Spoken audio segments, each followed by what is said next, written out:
Hey guys, Zyndae here, Brian Zyndae, Backus of 89-Bit Productions, of course, with the August monthly recap, which you guys have probably gotten used to by now for seeing all the time. Well, normally we cover a lot of 89-Bit Production stuff and some other random stuff, but, we really don't have a whole lot to report on this month overall with the behind the scenes on 89-Bit Productions. We have a couple of hiccups that I've come across. I don't know if any of you, I know a lot of you do Facebook on your phone. I do too. But I also have Facebook, obviously, on my computer, where a lot of the behind-the-scenes stuff is more accessible. If you've been on Facebook lately on the computer, they actually have a whole new layout and a whole new setup. With that, the notes section of our page, for some reason, is either A, bugged, or B, they're getting rid of it. I don't know, but we can't add notes currently. And with that, we can't also add drafts either. So I know I haven't really talked about the website a whole lot as of recently, 89bitproductions.com, which I still own the domain rights to. But with that said, the website is still just it's still very much on the back burner right now. I'm focusing on other things with Facebook, with 89-Bit Productions. But ultimately, the website is probably going to end up being kind of an extension of the Facebook page.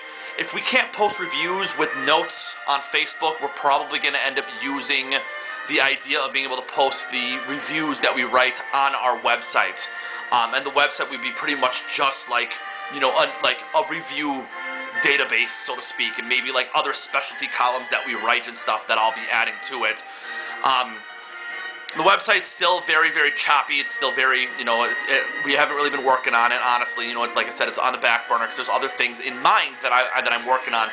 And, the team really isn't, a huge team, and we're all kind of scattered right now, too, because COVID is still a thing. And, a lot of things are happening. So I know you guys are very patient with us, and we appreciate that. And it's great to see the many comments, the many likes, and the shares that you are always giving us. We see it all the time. It's fantastic.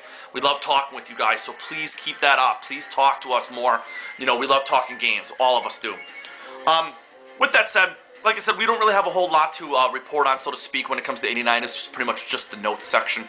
But anyway, I really wanted to talk about, the big monthly thing, I guess. Get your opinions on how you feel about it.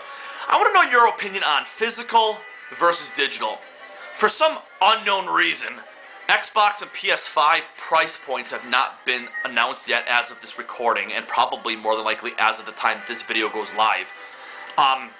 With that said, it is rumored that the PS5 is going to have a physical and a digital version of their system. Obviously, with a specific price point difference. We just don't know what it is yet. There's a lot of speculation, but we do not know what it is yet. So, with that in mind, what is your view on digital versus physical? To me, there's no really rhyme or reason to what I do when it comes to what I collect physically and what I collect digitally. It's really kind of hard to put my finger on it, so I'll do the best that I can. Games, like the Zelda franchise, I own all of the console Zeldas physically, and I own anything that's a console Zelda I own physically, and I own A Link Between Worlds for 3DS physically. Everything else is digitally owned. The main canonical Mario franchise games are physically owned. My Shining Force games, the main canon Shining Force series is owned physically. But there are a lot of games I do own digitally though too. I have a ton of stuff on my Wii U, I have a ton of stuff on the Switch, I have a ton of stuff on my PS4, and I have a ton of stuff on my 3DS. And I have a ton of games between all my systems.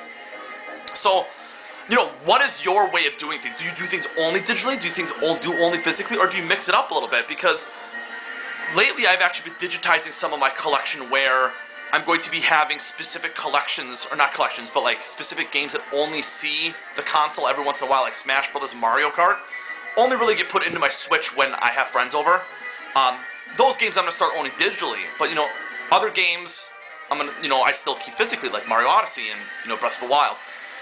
So, I'm just kind of curious, because everybody's always different, and it's always nice to hear other people's opinions on how they do their personal game collections and other game content. Speaking of game content, I'm in the market, so to speak, and I'm looking into streaming. I will be streaming through Facebook when it starts. Don't know when it's going to be. I'm not saying that it's on the back burner, but the money just isn't there yet to really upgrade any of my equipment. But when I do start streaming, I do want to start streaming. I will have a pretty regular schedule, and my goal is really to focus on a lot of retro stuff. I do love the retro games. I always have loved the retro games, and I think streaming them would be a lot of fun. So just shooting it out there, and give me your comments on that too. Let me know what you think, if I should be streaming and stuff like that, especially some old retro stuff. With the amount of games I have a lot of stuff that we could really be playing through and talking about. So let me know in the comments about your digital and physical preferences, and the streaming situation, I guess. So I will see you guys later, and we'll see you on the posts. All right, bye.